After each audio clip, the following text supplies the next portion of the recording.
नमस्कार, मैं हूं दिबांजलि मोइत्रा। कहते हैं आवश्यकता आविष्कार की जननी। कुछ ऐसा ही फ्रांस में एक पिता ने अपने बेटे के लिए कर दिखाया, जिसकी मिसाल पूरी दुनिया में दी जा रही। चलिए जानते हैं एक पिता के प्रेम और उसके आविष्कार के बारे में।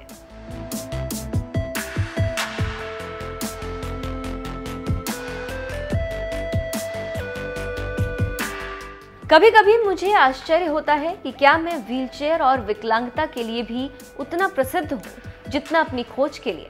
ये बात किसी और ने नहीं बल्कि प्रसिद्ध वैज्ञानिक स्टीफन हॉकिंस ने कहा था। अगर आज स्टीफन हॉकिंस होते तो बिना व्हीलचेयर के चलते फिरते नजर आते, ठीक उसी तरह जैसे फ्रांस में आज 16 साल का ऑस्कर कॉन्स्टेंजा चल फिर रहा है।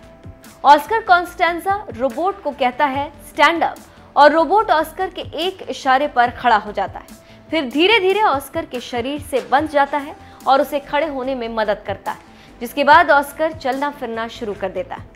पहले ऑस्कर की मदद करने के लिए किसी की जरूरत पड़ती थी, लेकिन ऑस्कर के पिता यानी जीन लुई कॉन्स्टेंजा को ये बात अच्छी नहीं लगती थी कि उनका बेटा किसी और पर निर्भर रहे। फिर उन्होंने अपने बेटे की लाचारी को दूर करने के लिए इस तरह के रोबोट का आविष्कार किया। अब ये रोबोट खुद ऑस्कर की परछाई बनकर साथ रहता है। पिता के इस प्रेम और आविष्कार को देखने के बाद ऑस्कर ने कहा कि इससे पहले मुझे चलने में मदद करने के लिए किसी की जरूरत पड़ती थी, लेकिन जब से पिताजी ने रोबोट बनाया है मैं स्वतंत्र महसूस कर रहा हूँ। वहीं ऑस्कर कॉन्स्टेंजा के पिता लुई कॉन्स्टेंजा बताते हैं, एक दिन ऑस्कर ने मुझसे कहा, पिताजी आप एक रोबोट इंजीनियर हैं, आप ऐसा रोबोट क्यों नहीं बनाते जो हमें चलने में मदद करे। बेटे के बारे में बताते बताते लुई कॉन्स्टेंजा ने आगे कहा कि अब से 10 साल बाद व्हीलचेयर नहीं होंगे या बहुत कम होंगे। वहीं पिता के प्रेम और लुई कॉन्स्टेंजा के इस लगन ने महिंद्रा को भी दंग कर दिया।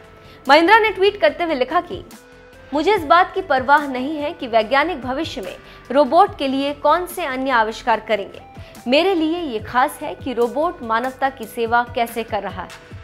आपको बता दें कि लुई कॉन्स्टेंजा फ्रांस में इस तरह की रोबोट बनाने वाली कंपनी में इंजीनियर, कंपनी के सह संस्थापकों में से भी एक है। दुनिया भर में अन्य कंपनियां भी एक्सोस्केलेटन का निर्माण कर रही, ताकि जल्द से जल्द लोगों को व्हीलचेयर से छुटकारा दिलाया जा सके।